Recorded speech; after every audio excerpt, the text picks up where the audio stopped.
मला पुन्हा एकदा तुमच्या अभिनयाकडे यायचं आहे. याचं कारण एकूण असा समज आहे की अमोल पालेकर स्वतःच्या एवढे पॉप्युलर, तुम्ही 15 वर्ष पॉप्युलरिटी अनुभवली आहे, तरी सुद्धा तुम्ही त्या भूमिकांबद्दल जास्त बोलत नाही. तुम्ही तुमच्या दिग्दर्शनाविषयी बोलता. मी दिग्दर्शनाकडे नंतर येणार आहे. पण मला सांगा की सिनेमामध्ये, हिंदी सिनेमामध्ये विशेषतः तुम्ही जी कॉमेडी दिलीत तशा प्रकारची कॉमेडी त्याआधी कोणी केली नव्हती. वेगळ्या प्रकारची कॉमेडी होती. जॉनी वॉकरची कॉमेडी वगैरे वेगळ्या प्रकारची. तुम्ही एक वेगळ्या प्रकारचा लहजा ज्याला म्हणतात तो कॉमेडीला दिला. हे तुम्ही केलं ऍक्टर म्हणून का तुमच्या दिग्दर्शकांनी तुम्हाला ते दिलं? निश्चितपणे दिग्दर्शकांनी दिलेला आहे. आणि म्हणून मी नेहमी असं म्हणतो, मला आजही जेव्हा हा प्रश्न विचारला जातो की तुम्ही ॲक्ट का करत नाही किंवा त्या पद्धतीचे कॉमिक सिनेमा तुम्ही का बनवत नाही, हा नेहमी विचारला जाणारा प्रश्न आहे. एक तर ते सिनेमा माझे नाहीत. कशा अर्थाने माझे नाहीत की ते सिनेमा बासू चटर्जीचे आहेत, ते सिनेमा ऋषिकेश मुखर्जीचे आहेत, ते सिनेमा रजत रक्षित नावाच्या माणसाचे आहेत, असे ह्या सगळ्यांचे आहेत. ते सिनेमा माझे असं म्हणून मला वाटतं की आपण एकतर त्यांच्यावर अन्याय करतो. हा एक भाग झाला.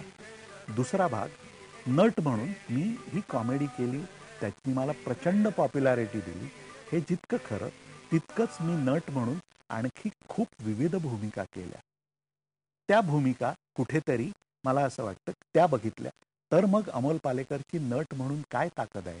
म्हणजे श्याम बेनेगलच्या भूमिकामधला अमोल पालेकर, माझ्या स्वतःच्या आक्रीतमधला अमोल पालेकर, विदू विनोद चोप्राच्या खामोशमधला अमोल पालेकर, हे सगळे अमोल पालेकरचीच रूप आहेत. आणि त्या नटाचं जी काही ताकद आहे, जे काही सामर्थ्य आहे, ते तिकडे तुम्हाला कळतं. बरोबर आहे. पण दुर्दैवाने आपल्या देशात प्रतिमा, एखाद्याला एका प्रतिमेत अडकवायचं आणि मग त्याच्याकडे त्याच दृष्टिकोनातून पाहायचं असं होतं. जो काही एक ओघवता प्रवाह आहे, ज्याला आपण म्हणजे प्रमुख धारा असं म्हणू, त्या प्रवाहाविरुद्धच जाण्याचा माझा सतत प्रयत्न होता. आणि तो प्रयत्न यशस्वी झाला. लोकांनी मला प्रचंड साथ दिली, दाद दिली, त्या प्रयत्नांना दिली. याचंही भान मला वाटतं मी विसरता कामा नये.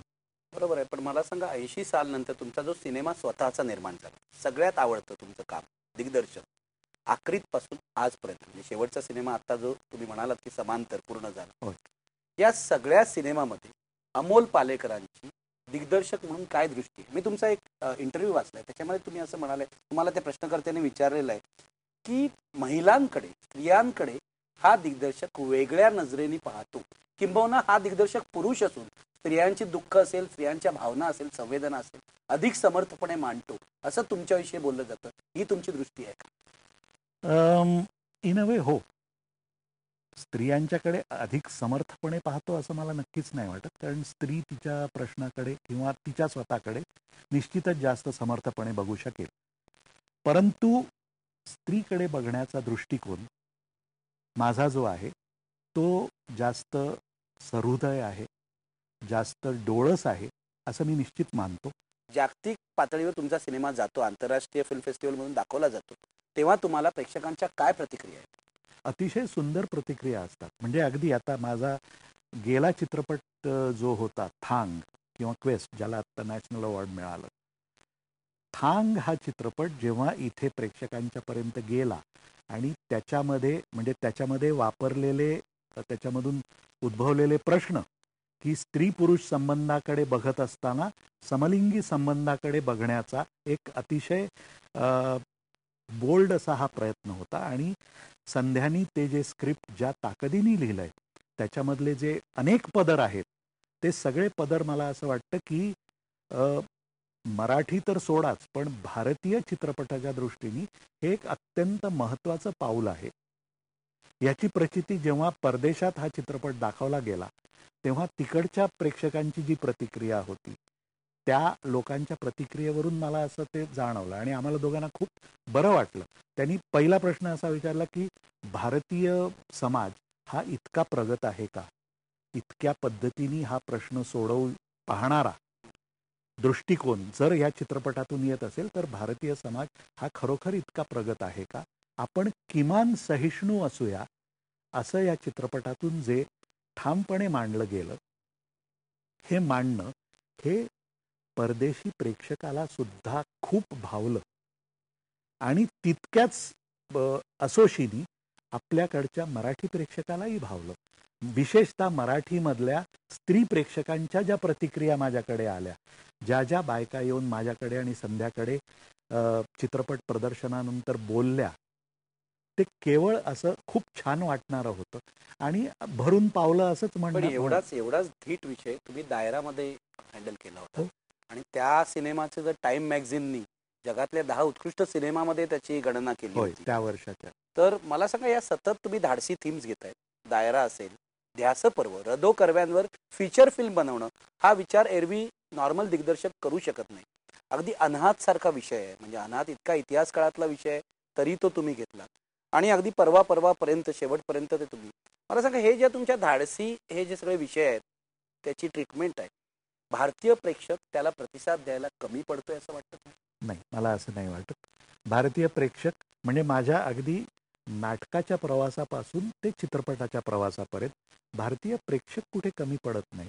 आपल्या ज्या चौकटी आहेत, आपल्या ज्या सिस्टीम्स आहेत, त्या सिस्टीम्स अशा वेगवेगळ्या प्रकारांना शक्यतो बाहेर ठेवायचा प्रयत्न करतात. मी म्हटलं तसं प्रमुख धारा जी असते ती धारा दुसऱ्या विचारांना, दुसऱ्या शैलीला, दुसऱ्या पद्धतीच्या प्रयोगांना ही सतत बाहेर ठेवायचा प्रयत्न करते, विच इज बट नॅचरल.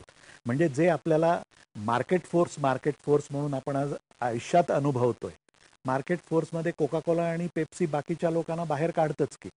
ते फक्त त्यांच्या ब्रूट फोर्सनी ते करू शकतात आणि करत राहतात.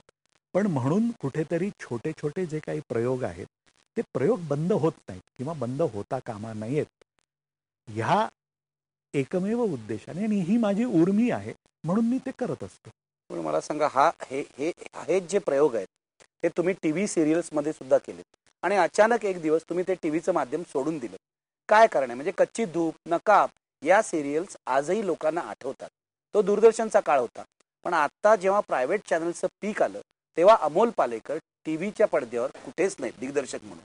असं का झालं? नाही, हल्ली अगदी गेल्या वर्षी मी एक पुन्हा दूरदर्शनसाठी एक मालिका बनवली. परंतु हे जे काही आजची गणितं आहेत आणि मग त्याचे TRP आणि त्याची पॉप्युलॅरिटी आणि मग त्याच्यातून निर्माण होणाऱ्या स्टोरीज, मग त्याच्यातून होणारे ब्रेकिंग न्यूज, असा सगळा जो काही व्याप तुम्ही लोकांनी मांडलेला आहे त्याच्याच मध्ये तुम्हीच वाहून जाताय.